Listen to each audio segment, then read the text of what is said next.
Beginilah suasana saat Muspika wilayah Desa Plakaran, Kecamatan Moga, Kabupaten Pemalang, Jawa Tengah, mendatangi rumah warga yang menyimpan jasad anaknya selama 2 bulan lebih.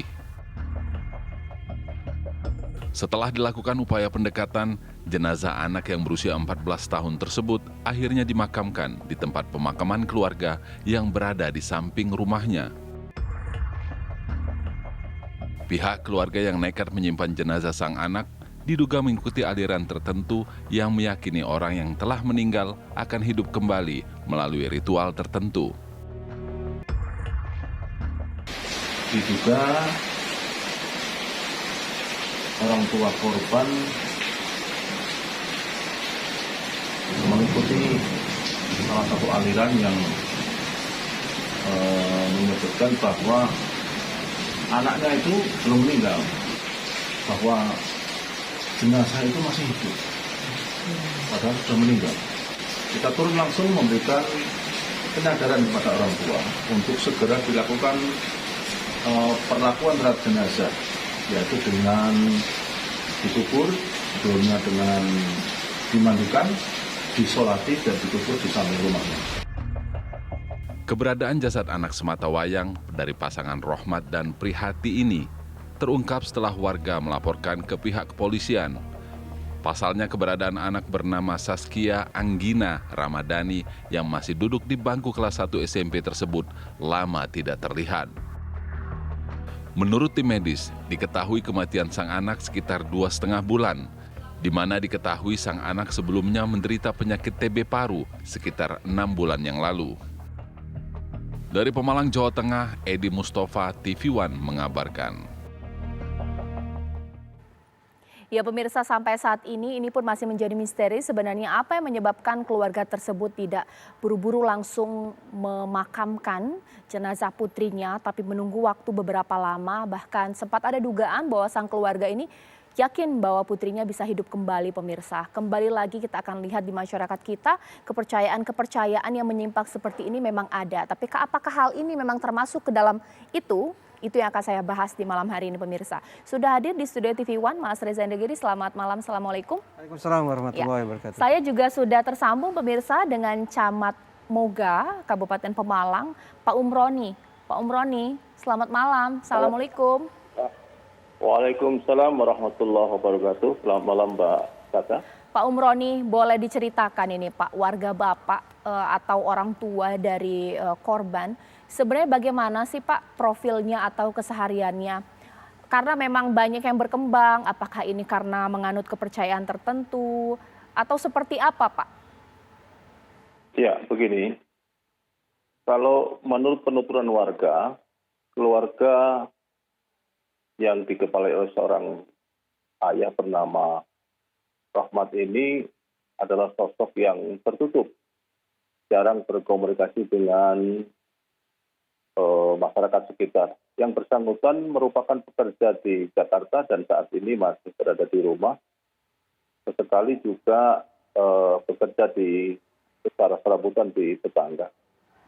Jadi dapat kami simpulkan karena jarang berkomunikasi, jarang bersosialisasi dengan masyarakat sekitar, sehingga masyarakat mau mendekat juga agak enggan begitu.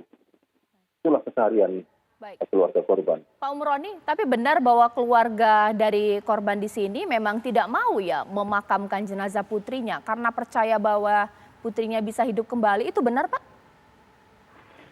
Ya, jadi karena pemahaman yang keliru itulah kemudian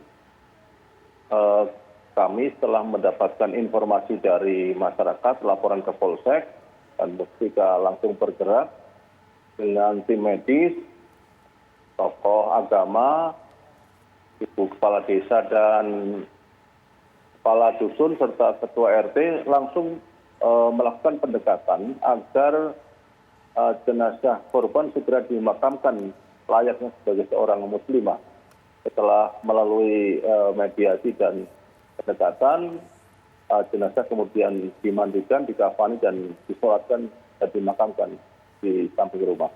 Baik, mungkin ditahan dulu Pak Umroni. Sekarang saya ke Mas Reza. Mas Reza, sebenarnya apa sih menyebabkan sesuatu yang tidak sesuai dengan akal sehat. Harusnya kalau jenazah ini kan manusia itu pasti akan berbau sampai kemudian betah keluarganya tinggal bersama dengan jasad tanpa merasakan bau. Kalau percaya memang bisa seperti itu. Akal sehat pun kemudian tidak bisa kita pikirkan lagi, begitukah?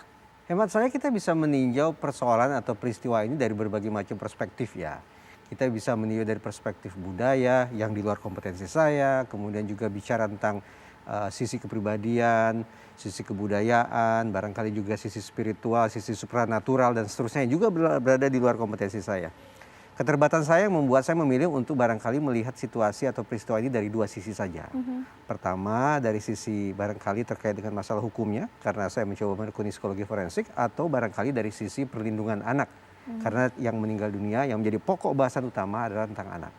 Nah kalau misalnya kita bicara dari sudut pandang psikologi forensik ya, berarti kombinasi antara psikologi dan hukum, maka jadi pertanyaan induknya bukan pada kenapa ya ada orang tua yang menyimpan jenazah anaknya di rumah kok tidak memakamkannya. Bukan karena itu, pokok persoalan dari sudut pandang psikologi forensik adalah misalnya tentang sebab musabab kematian anak itu. Adakah kemungkinan tanda-tanda penelantaran, adakah kemungkinan tanda-tanda pelanggaran hukum yang mengakibatkan anak itu meninggal dunia. Bahwa kemudian jenazah anak itu tidak dimakamkan, saya tidak akan mengatakan itu sebagai sebuah bentuk pelanggaran hukum. Karena toh ada juga masyarakat yang memperlakukan jenazah dengan cara dibakar, toh kita tidak akan mengatakan itu sebagai bentuk pengerusakan jenazah gitu. Ada juga masyarakat yang memilih untuk memumikan jenazah, kita juga tidak akan mengatakan itu sebagai bentuk penelantaran. Jadi saya menghindar dari sana. Yang saya katakan sekali lagi, dari sudut pandang psikologi forensik barangkali perlu dicari tahu sebab musabab kematian anak tersebut dikaitkan dengan kondisi kejiwaan orang tuanya. Apakah ini masalah keterbatasan intelektual dari orang tua yang tidak tahu harus bagaimana menyikapi kondisi yang dialami atau diderita oleh anak mereka. Apakah ada motif-motif instrumental tertentu? Kalau ini memang sudah menjadi lebih ekstrim, ini bicara tentang kesengajaan membuat anak meninggal dunia dengan harapan mendapatkan manfaat-manfaat tertentu dari wafatnya anak.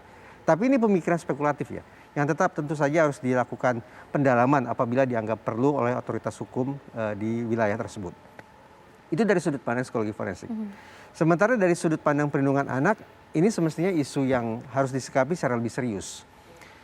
Adakah faktor kemiskinan, kurang gizi, ketidakpahaman tentang edukasi, pengasuhan, dan hal-hal semacam itu, hal terkait dengan perlindungan anak itu semestinya menurut saya tidak dipandang sebagai hal sepele. Jadi Mbak Caca, isu ini menggemparkan terkait dengan adanya keluarga yang tidak memakamkan anak mereka, tapi memilih untuk menyimpannya selama sekian bulan. Itu isu yang nyata, isu yang pantas diperbincangkan oleh publik. Tapi jangan lupa kita tarik ke titik hulu penyebab kematian si anak. Adakah kemungkinan ini contoh keluarga yang tidak bisa berfungsi secara maksimal dikaitkan dengan masalah perlindungan anak itu sendiri? Baik. Mungkin saya kembali ke Pak Umroni. Pak Umroni, benarkah bahwa sang anak atau korban di sini memang sempat sakit TBC dan sempat juga berkembang isu bahwa ini kali kedua atau kejadian kedua, sebelumnya juga adik dari korban juga sama tidak dimakamkan, begitukah? Betul, bahwa berdasarkan informasi yang kami himpun dari masyarakat, pernah beberapa waktu yang lalu kami tidak tahu persiapan terjadi. Menurut penuturan warga, sekitar satu minggu, adiknya dulu juga pernah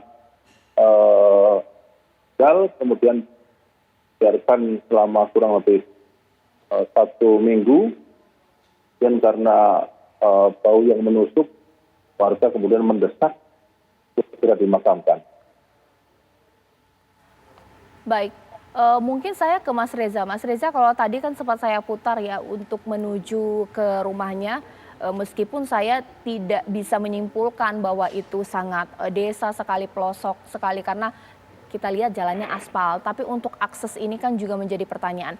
Apakah polisi juga akan mendalami mungkin ada faktor ketidaksengajaan, ketidaktahuan yang mungkin meringankan atau bagaimana? Iya, kemungkinan apakah ini kesengajaan atau lebih dari kesengajaan ada unsur perencanaan atau sepenuhnya ketidaksengajaan, kelalaian dan seterusnya tetap menurut saya tadi saya katakan tetap perlu semestinya ditelisik secara lebih jauh untuk memastikan sebab musabab mengapa anak tersebut meninggal dunia. Namun perlibatan otoritas penegakan hukum dalam hal ini polisi pun jangan serta-merta kita anggap wah ini nanti akan ada yang dikirim ke penjara. Tidak. Ya. Otoritas penegakan hukum spesifik polisi tidak melulu menggunakan cara-cara represif, cara-cara koersif untuk mengatasi masalah. Bahkan sepengetahuan saya, Polri sekarang semaksimal mungkin mencoba menerapkan apa yang diistilahkan sebagai restoratif justice. Ya. Kalau bisa diselesaikan dengan memanfaatkan nilai-nilai lokal, kearifan setempat, ya kenapa tidak? Baik. Jadi persoalan tidak harus kemudian melulu dibawa ke persidangan, tapi diselesaikan oleh masyarakat itu sendiri. Iya, Pak Umroni terakhir ini Pak, bagaimana kemudian Bapak memberikan pengertian juga kepada masyarakat setempat? Kalaulah memang ini hanya karena ketidaktahuan, bukan karena mengandung aliran tertentu. Karena kalau sudah aliran tertentu ini kan biasanya memicu sesuatu yang lebih besar ini, kemarahan dari warga. Bagaimana Pak? Ya, saya berharap dari peristiwa ini masyarakat bijaksana dan mampu melakukan komunikasi yang baik dengan korban. Korban jangan kemudian dikucilkan, tetapi mari kita ajak bersama-sama memberi penyadaran agar kalau memang yang bersangkutan memiliki keyakinan terhadap keyakinan tertentu, kita kembalikan kepada ajaran yang benar dan kita bersama-sama bijaksana.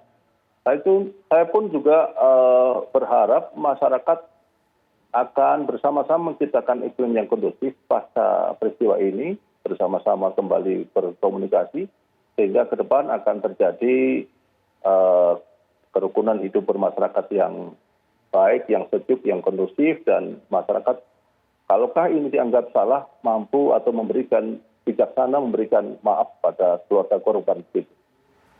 Baik, terima kasih Pak Umroni, terima kasih Mas Reza. Sebenarnya ada satu hal. Boleh tambahkan. Aparat setempat, wabil khusus teman-teman Babin Kaptipmas dari Polri, ayo aktifkan kembali kegiatan sambang warga. Jangan tanda petik gara-gara pandemi kemudian aktivitas sambang warga terabaikan. Nah, justru sebaliknya karena ada kebutuhan atau bahkan keharusan vaksin sekarang ini, semestinya setiap pintu akan diketok untuk memastikan siapa saja yang divaksin, siapa yang tidak memenuhi syarat dan seterusnya. Nah, itu tugas aparat setempat, khususnya termasuk teman-teman personil Babin Kaptipmas. baik, dekat dengan warga kembali untuk melihat apakah ada kekurangan, apakah ada ketidaktahuan atau mungkin informasi yang salah masuk kepada mereka.